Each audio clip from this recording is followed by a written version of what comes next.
এসএসসির দুর্নীতির কারণে প্রায় 10টি বছর এক্সাম হয়নি। এইবার এক্সাম হলেও অভিজ্ঞতার 10 নম্বর নিয়ে নানা মামলা হয়েছে, তাই না? এবং 9-10 এর রেজাল্ট কবে বেরোবে? সিট সংখ্যা কি সত্যিই বাড়বে? কাট অফ কি কম যাবে? আর কম গেলে কত কম যাবে? ইন্টারভিউর জন্য কারা ডাক পাবে? যোগ্যরা চাকরি পাবে না? কলকাতা হাইকোর্টে যে মামলাটি হয়েছে সেটার জন্য কি ইন্টারভিউ এর ডেট পেছোতে পারে? এবং এক্সপেরিয়েন্সের 10 নম্বর কারা পাবে? এবং তা নিয়ে ফ্রেশাররা কি বক্তব্য রেখেছে? এবং যোগ্যরা সত্যিই কি বেশিরভাগই সুমন বাবুর যে নাম্বার উঠেছে তেমনই কি যোগ্য শিক্ষকদের নাম্বার উঠেছে? আর তোমাদের এক্সপেক্টেড কাট অফ কত যেতে পারে? চলো বিস্তারিত এই ভিডিওর মাধ্যমে আমরা জেনে নেব। তো ভিডিওটি অবশ্যই কিন্তু শুরু থেকে শেষ পর্যন্ত দেখবে এবং খুব গুরুত্বপূর্ণ তথ্য দেওয়া আছে। ঠিক আছে, চলো এবার শুরু করা যাক না বকে। প্রথমে বলি, তোমাদের রেজাল্ট কিন্তু কালকে বেরোতে চলেছে, অর্থাৎ 14ই নভেম্বর শুক্রবার।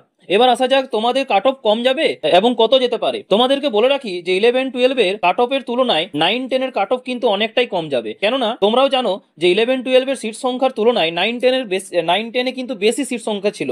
ঠিক আছে, তাই 9-10 এর কাট অফটা কিন্তু কম যাওয়ার সম্ভাবনা অনেকটাই বেশি এবং তোমরা অনেকেই ডাক পাবে। এবার বলি তোমাদের কাট অফ কত যেতে পারে, মানে এক্সপেক্টেড কাট অফ কত যেতে পারে। চলো তোমাদের সঙ্গে শেয়ার করছি। আমি বিভিন্ন অভিজ্ঞ শিক্ষকদের সাথে কথা বলে তোমাদের জন্য একটা এক্সপেক্টেড কাট অফ এবং সেটা কিন্তু ভিডিও শেষে পেয়ে যাবে। এবার বলি, অভিজ্ঞ শিক্ষকদের 10 নম্বর পেয়ে অনেকেই হয়তো ডাক পাবে এবং চাকরিটা হয়তো পেয়েও যাবে। ঠিক আছে, বাট অনেক ইন সার্ভিসে থাকা শিক্ষকেরা সুমন বাবুর মতো এমনও শিক্ষক রয়েছে যে 25 থেকে 40 নাম্বার কিন্তু পেয়েছে। তোমরাও বুঝতে পারছো এবং অনেকের ডাটা আমরা পেয়েছি। ঠিক আছে, 25 থেকে যদি 40-এর মধ্যে যদি থাকে তাহলে এসএসসিও বুঝতে পারছো কত চিন্তার মধ্যে আছে। তাদেরকে কিভাবে নেবে এবং কাট অফটা কিভাবে কম যাবে? কাট অফ কম যাবে না, কেননা ফ্রেশাররা অনেকটাই নাম্বার পেয়েছে, 50-এর বেশি কিন্তু নাম্বার পেয়েছে 11-12-এ, তোমরাও জানো সেটা। ঠিক আছে, এবং সুমন বাবুর পাড়া অনেক শিক্ষক রয়েছে যারা 25 থেকে 40-এর মধ্যে পেয়েছে। তারা এবার কি করবে? তাদের চাকরিটা কি সুনিশ্চিত থাকবে নাকি থাকবে না? এই নিয়ে অবশ্যই কিন্তু এসএসসি চিন্তিত এবং আমাদের রাজ্য সরকারও কিন্তু চিন্তিত। ঠিক আছে, তাছাড়া বলে রাখি যে এসএসসি এই দুর্নীতির কারণে ওরা দুশ্চিন্তার মধ্যে পড়ে গেছে এবং তাদের লাইফটাও কিন্তু শেষের মুহূর্তে। এবার বলি, এক্সপিরিয়েন্সের 10 নম্বর নিয়ে যদি তারা চাকরিটা পায় বা ডাক পায়, চাকরিটা পায়, তাহলে ফ্রেশাররা কি বলছে? ফ্রেশাররা বলছে যে সেটা হয় তাহলে কিন্তু 60 নম্বরের মধ্যে কিন্তু ইন্টারভিউটা যাতে হয়, 60 নম্বরের ভিত্তিতে যাতে ইন্টারভিউ হয়। এবং আমি বলবো তোমাদের কিন্তু থার্ড এসএলএসটি নেওয়ার জন্য কিন্তু তোমরা একটা আপিল করো, যাতে তোমাদের তাড়াতাড়ির মধ্যে আরো একটা বছরের মধ্যে আরো একটা বছর পরে ভ্যাকেন্সি যাতে আবার বেরোয়। ঠিক আছে, এবং সিট সংখ্যা যাতে বাড়ানো হয়। কিন্তু এখন যে তোমরা অনেকেই বলছো, আমাকে কমেন্টে জানিয়েছো যে সিট সংখ্যা বাড়তে পারে ওয়েস্ট বেঙ্গল এসএলএসটি 2025-এ, তো বলে রাখি এখন কিন্তু সিট সংখ্যা বাড়ার কোনো চান্স নেই। ঠিক আছে, এবং অনেকটাই কম সেটা, কিন্তু অনেকেই বলছে যে না সিট সংখ্যা বাড়বে, কিন্তু সেটা নয়, সিট সংখ্যা বাড়বে না। হ্যাঁ, এটা হতে পারে যে 11-12-এ অনেকজন হয়তো শিক্ষক পেয়ে যাবে, তো ওরা 9-10-এ আসবে না, কেন ওখানে বুঝতে পারছো তোমরা স্যালারিটা বেশি, এখানে 9-10-এ এতটা স্যালারি নেই। তো যারা 11-12-এ পেয়ে যাবে চাকরি তারা কিন্তু অবশ্যই কিন্তু 9-10-এ টিচার হতে আসবে না। ঠিক আছে, আর তোমাদের চান্সটাও কিন্তু অনেকটাই বেড়ে যাবে এবং কাট অফটাও দেখবে তোমরা অনেকটাই কম যাবে। আর অবশ্যই কিন্তু এই ভিডিও শেষে কিন্তু কাট অফটা বলবো, আমরা তো দেখে নেওয়া যাক।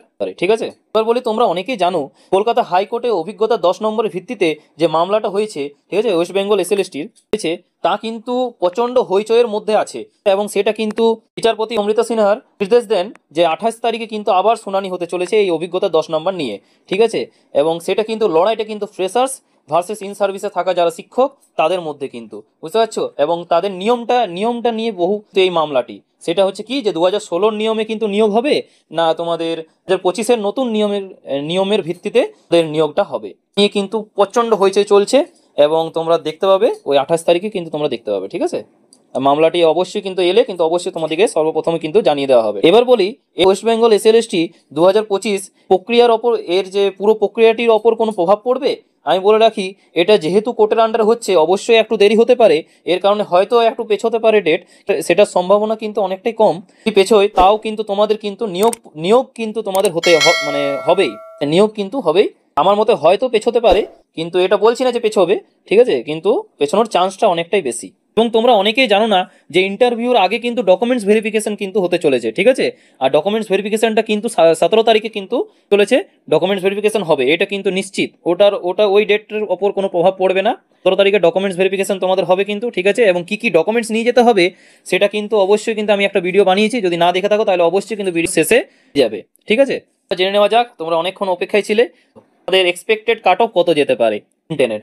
বলে রাখি, বলে রাখি যে তোমাদের নাম্বার কত আছে তা কিন্তু অবশ্যই কমেন্ট বক্সে জানাতে ভুলবে না, ঠিক আছে। চলো এবার জেনে নেওয়া যাক যে তোমাদের এক্সপেক্টেড কাট অফ কত যেতে পারে। তোমরা দেখতে পাচ্ছ যে West Bengal SLST class 9-10 cut off 2025, এবং এটা কিন্তু রিটেন এক্সামের ভিত্তিতে কিন্তু করা হয়েছে 60 নম্বরের মধ্যে, ঠিক আছে।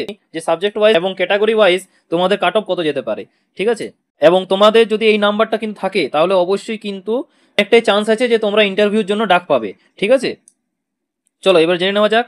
তোমরা দেখতে পাচ্ছ প্রথমে আছে বাংলা, ঠিক আছে, বেঙ্গলিতে তোমাদের জেনারেল মেল এবং ফিমেলে কাট অফ, ঠিক আছে। 2 নম্বর এদিক ওদিক হতে পারে, কোনো চিন্তার কোনো কারণ নেই, এবং এটাই থাকবে, ঠিক আছে। চলো জেনারেল ইউআর মেল এবং ফিমেলে কাট অফ দেখে নিই।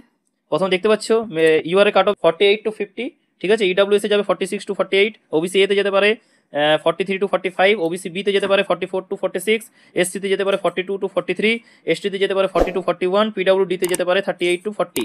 আর এর টোটাল ভ্যাকেন্সি কিন্তু আছে বেঙ্গলিতে 3024টি, ঠিক আছে। তারপর তোমরা দেখতে পাচ্ছ 2 নম্বরে ইংলিশে কিন্তু ইউআর এ কাট অফ যাবে 49 to 51, EWS A cut of যাবে 47 to 49, আর ওবিসি এ তে যেতে পারে তোমাদের 43 to 44, ওবিসি বি তে যেতে পারে 45 to 47, এসসি তে যেতে পারে 42 to 43, এসটি তে যেতে পারে 41 to 42, পিডব্লিউডি তে যেতে পারে 37 to 39। এর টোটাল ভ্যাকেন্সি কিন্তু আছে ইংলিশ সাবজেক্টের 3336টি। তারপর তোমরা দেখতে পাচ্ছ যে হিস্ট্রি তোমাদের জেনারেল কাট অফ যেতে পারে 47 to 49, ইডাব্লিউএস এ যেতে পারে 45 to 47, ওবিসি এ তে যেতে পারে 42 to 44, ওবিসি বি তে যেতে পারে তোমাদের 43 to 45, এসসি তে যেতে পারে 41 to 43, এসটি তে তোমাদের যেতে পারে 40 to 41, পিডব্লিউডি তে যেতে পারে তোমাদের 38 to 40। এর টোটাল ভ্যাকেন্সি কিন্তু আছে হিস্ট্রি সাবজেক্টে, সেটা কিন্তু 2149টি। তারপর তোমরা দেখতে পাচ্ছ জিওগ্রাফিতে কিন্তু জেনারেলি ইউআর কাট অফ তোমরা দেখতে পাচ্ছ যে 48 to 51, এবং ইডাব্লিউএস এ তোমাদের যেতে পারে 46 to 48, ওবিসি এ তে তোমাদের যেতে পারে 43 to 45, ওবিসি বি তে যেতে পারে 45 to 46, এসসি তে যেতে পারে 40 to 42, এসটি তে তোমাদের যেতে পারে 39 to 40, পিডব্লিউডি তে যেতে পারে 37 to 39। এবং এর টোটাল ভ্যাকেন্সি কিন্তু যে 2840টি। আচ্ছা যে 5 নম্বরে ম্যাথমেটিক্স সায়েন্সে তোমাদের জেনারেলে কাট অফ যেতে পারে 49 to 50, ইডাব্লিউএস এ তোমাদের যেতে পারে 47 to 48, ওবিসি এ তে তোমাদের যেতে পারে 43 to 44, ওবিসি বি তে তোমাদের যেতে পারে 45 to 46, এসসি তে তোমাদের যেতে পারে 41 to 42, এসটি তে তোমাদের যেতে পারে 40 to 41, আর পিডব্লিউডি তে তোমাদের যেতে পারে 35 to 37। এর টোটাল ভ্যাকেন্সি কিন্তু আছে 3922টি। তোমরা দেখতে পাচ্ছ ম্যাথমেটিক্সে কিন্তু ভ্যাকেন্সিটা কিন্তু অনেকটাই বেশি। এবার তোমরা 6 নম্বরে দেখতে পাচ্ছ ফিজিক্যাল সায়েন্সে কিন্তু তোমাদের জেনারেল কাট অফ যেতে পারে তোমাদের মেল এবং ফিমেলের জন্য 48 to 49, ইডব্লিউএস এ তোমাদের যেতে পারে 46 to 47, ওবিসি এ তে তোমাদের যেতে পারে 43 to 45, ওবিসি বি তে তোমাদের যেতে পারে 44 to 46, এসসি তে তোমাদের যেতে পারে 40 to 41, এসটি তে তোমাদের যেতে পারে 39 to 40, আর পিডব্লিউডি তে তোমাদের যেতে পারে 37 to 39। আর এর টোটাল ভ্যাকেন্সি আছে কিন্তু 4352টি। এটা বুঝতে পারছো তোমরা, ফিজিক্যাল সায়েন্সে কিন্তু অনেকটাই বেশি কিন্তু তোমাদের ভ্যাকেন্সি আছে, সবচেয়ে বেশি। এর যতগুলো সাবজেক্ট আছে তার চেয়ে কিন্তু ফিজিক্যাল সায়েন্সে অনেক ভ্যাকেন্সি আছে। চলো, এবং তোমরা অনেকেই ডাক পাবে, ঠিক আছে। এবং কাট অফটাও তোমরা দেখতে পাচ্ছ যে এখানে কমেই যাবে। তারপর লাইফ সায়েন্স যে ভ্যাকেন্সি যত বেশি থাকবে তত কিন্তু কাট অফটা কম যাবে, ঠিক আছে। চলো এবার 7 নম্বরে দেখতে পাচ্ছ তোমরা যে লাইফ সায়েন্স দেখতে পাচ্ছ যে ইউআর মেল এবং ফিমেল কাট যেতে পারে 50 to 51, ইডব্লিউএস এ তোমাদের যেতে পারে 48 to 50, ওবিসি এ তে তোমাদের যেতে পারে 44 to 46, ওবিসি বি তে তোমাদের যেতে পারে 46 to 47, এসসি তে তোমাদের যেতে পারে 42 to 43, এসটি তে তোমাদের যেতে পারে 40 to 41, আর পিডব্লিউডি তে তোমাদের যেতে পারে 36 to 38।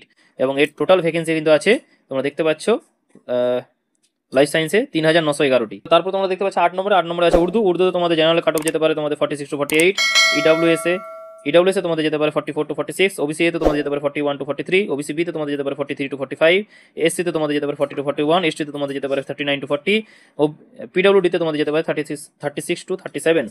এর টোটাল ভ্যাকেন্সি কিন্তু আছে 42। আর তারপর তোমরা দেখতে পাচ্ছ 9 নম্বরে আছে হিন্দিতে তোমাদের জেনারেল মেল এবং ফিমেল কাট যেতে পারে 45 to 47, ইডব্লিউএস এ তোমাদের যেতে পারে 44 to 45, ওবিসি এ তে তোমাদের যেতে পারে 40 to 42, ওবিসি বি তে তোমাদের যেতে পারে 42 to 43, এসসি তে তোমাদের যেতে পারে 40 to 41, এসটি তে তোমাদের যেতে পারে 39 to 40, আর পিডব্লিউডি তে তোমাদের যেতে পারে 38 to 40। এর টোটাল ভ্যাকেন্সি আছে কিন্তু 129টি। তারপর তোমরা দেখতে পাচ্ছ 10 নম্বরে নেপালিতে তোমাদের ইউআর কাট অফ যেতে পারে 47 to 48, ইডব্লিউএস এ তোমাদের যেতে পারে 45 to 47, ওবিসি এ তে তোমাদের যেতে পারে 41 to 43, ওবিসি বি তে তোমাদের যেতে পারে 43 to 45, এসসি তে তোমাদের যেতে পারে 39 to 40, এসটি তে তোমাদের যেতে পারে 38 to 39, ঠিক আছে। আর তোমাদের পিডব্লিউডি তে তোমাদের যেতে পারে 35 to 37।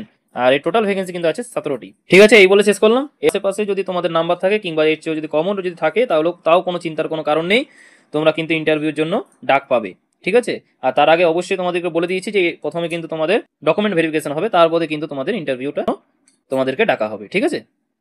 এবং তোমরা যদি চ্যানেলে নতুন হয়ে থাকো তাহলে অবশ্যই কিন্তু চ্যানেলটিকে লাইক করবে এবং সাবস্ক্রাইব করবে, ঠিক আছে? এবং তোমাদের মতামত অবশ্যই কমেন্ট বক্সে জানাবে, এবং তোমাদের যদি ভিডিওটি ভালো লেগে থাকে তাহলে অবশ্যই কিন্তু শেয়ার করবে, ঠিক আছে? বন্ধুদের সাথে শেয়ার করবে। আর থ্যাংক ইউ, পাশে থাকবেন।